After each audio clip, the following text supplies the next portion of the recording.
நண்பர்கள் அனைவருக்கும் அன்பார்ந்த வணக்கங்க. இன்றைய பதிவில் அதிக கரவதிறன் கொடுக்கக்கூடிய ஜெர்சி மற்றும் ஹெச்எப் கிராஸில் 3 சினைமாடுகளோட விற்பனை பதிவு தான் பார்க்க போகிறோம்.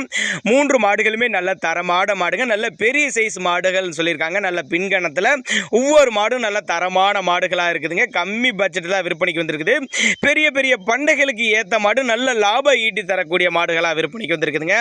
இந்த 3 மாடுகளுமே எந்த ஊர்லேருந்து விற்பனைக்கு வந்திருக்குது, ஒவ்வொரு மாடுகளோட கறவைத்திறன் எவ்வளோ, விலை நிலவரம் எல்லாமே தனித்தனியாக பார்க்கலாம் வாங்க. அதுக்கு முன்னாடி நம்ம சேனலை சப்ஸ்கிரைப் பண்ணிட்டு இந்த வீடியோவை ஸ்கிப் பண்ணாமல் கடைசி வரலுமே பார்த்தீங்கன்னா தான் மாடுகளோட தகவல் அனைத்துமே நம்மளால் முழுமையாக தெரிஞ்சுக்க முடியும். மாடு பாருங்கள் எவ்வளோ நெட்டு போக்கான மாடு, நல்ல பெரிய சைஸ் மாடு, நல்ல மடிசெட்டு, நல்ல காம்போலத்தில் இருக்கக்கூடிய மாடு. மாடு நல்ல பின்கணம் முன்கணத்தில் நல்ல தரமாக இருக்குது பாருங்கள். சிந்து மற்றும் ஜெர்சி கலந்த கலவை அப்படின்னு தான் சொல்லியிருக்காங்க. 2ஆம் ஈத்து மாடு தான். மாடு வந்து 9 மாதம் சினையாக இருக்கக்கூடிய மாடு. இன்னும் 10 நாள் டைம் பிடிக்கும்.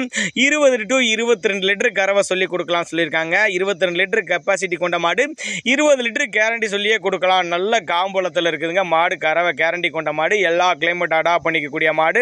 மாட்டுக்கு நெத்தி சுழியோ முதுகு சுழியோ கரெக்டான ஸ்தானத்தில் இருக்குது. தவறான சுழியெல்லாம் எதுவும் இல்லை அப்படின்னு தான் சொல்லியிருக்காங்க.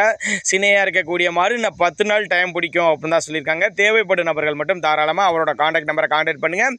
பெரிய பெரிய பண்ணைகளுக்கெல்லாம் இந்த மாடுகளை தேர்ந்தெடுத்துக்கலாங்க. அடுத்ததாக பார்க்கக்கூடிய ஒரு சுத்த செவலையில் இதுவும் கிராஸ்ன்னு தான் சொல்லியிருக்காங்க. அருமையான மடிசெட்டில் இருக்குதுங்க. நல்ல காம்போலம், நல்ல ரோஸ் காம்பில் மாடு வந்து இதுவும் 2ஆம் ஈத்து மாடு. பல் வந்து அரைக்கடன் தான் சொல்லியிருக்காங்க. 9 மாதம் சினையாக இருக்கக்கூடிய மாடுங்க. இதுவும் கண்ணு போடுறதுக்கு 10 நாட்கள் பக்கம் பிடிக்கும். 2 வேளைக்கும் காலை சாயங்காலம் சேர்த்து 10 20 லிட்டர் அசால்ட்டாக கொடுக்கக்கூடிய மாடு. நல்ல லட்சணமான மாடு, கட்டுத்துறைக்கு ஏற்ற மாடு, நல்ல ஃபேக்ட் தரக்கூடிய மாடு, எஸ்என்எஸ் ஃபேக்ட் தரக்கூடிய மாடு அப்படின்னு தான் சொல்லியிருக்காங்க. அதனால் நேரில் வாங்க, சைட்டை வந்து விசிட் பண்ணுங்கள். மாட்டோட மடிசெட்டை பாருங்கள், காம்போலத்தை பாருங்கள், சுழித்தவரை பாருங்கள். மாடு எப்படி பின்கணத்தில் நல்லா ஜம்முன்னு இருக்கு பாருங்கள். நல்ல கறவை எதிர்பார்க்கலாம். 20 லிட்டர்லாம் அசால்ட்டாக கொடுக்கக்கூடிய மாடு அப்படின்னு தாங்க நம்மளோட விற்பனையாளர் தெரிச்சு. அப்படி பாவனை முறை சரியாக இருந்துச்சுன்னா சொன்ன கறவை தாராளமாக எதிர்பார்க்கலாம். அடுத்ததாக பார்க்கக்கூடிய மாடு, 3ஆவதாக பார்க்கக்கூடிய மாடு ஹெச்எப் கிராஸில் நல்ல மடிசெட்டு, நல்ல ரோஸ் காம்பில் ஒவ்வொரு மாடும் நல்ல தெளிவாக இருக்குது பாருங்கள். இந்த மாடு எப்படி ஜம்முன்னு இருக்குது பாருங்கள். நல்ல பின்கணத்தில் வெயிட்டு மாடுங்க, நல்ல வெயிட்டு மாடு. நேரில் வாங்க, வீடியோவில் பார்க்கறதோட மாடு நல்ல பெரிய சைஸ் மாடு சொல்லியிருக்காங்க. மாடு வந்து இதுவும் 2ஆம் ஈத்து மாடு. பல் வந்து அரைக்கடன் சொல்லியிருக்காங்க. நாடு நல்ல நெட்டு போக்கான மாடு. மாடு வந்து 9 மாதம் சினையாக இருக்கக்கூடிய மாடு. கண்ணு பிறகு 10 to 15 நாட்கள் பக்கம் பிடிக்கும். 23 லிட்டர் கறவை சொல்லி கொடுக்கலாம்னு சொல்லியிருக்காங்க.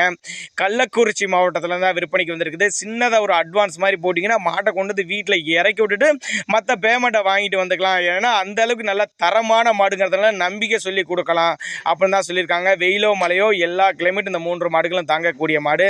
பெரிய பெரிய பண்ணைகளுக்கு தேர்ந்தெடுத்துக்கலாம். நல்ல லாபம் ஈட்டி தரக்கூடிய மாடு, எஸ்என்எஸ் ஃபேக்ட் தரக்கூடிய மாடு. தேவைப்படும் நபர்கள் மட்டும் தாராளமாக கான்டாக்ட் பண்ணுங்கள். ஒவ்வொரு மாடுகளோட ரேட்டு வித்தியாசம் கொஞ்சம் முன்ன பொண்ணு இருக்கனால தாராளமாக நீங்கள் கான்டாக்ட் பண்ணுங்கள். டிரான்ஸ்போர்ட் அரேஞ்ச்மெண்ட் உண்டு. விலையை பொறுத்தவரையும் ஃபிக்ஸட் ப்ரைஸ் கிடையாதுங்க. விலை அனுசரிப்புன்னு தான் சொல்லியிருக்காங்க. ரொம்ப ரொம்ப கம்மி பட்ஜெட் தான் சொல்லியிருக்காங்க. அதனால் நீங்கள் தாராளமாக அவர்கிட்ட கான்டாக்ட் பண்ணுங்கள்.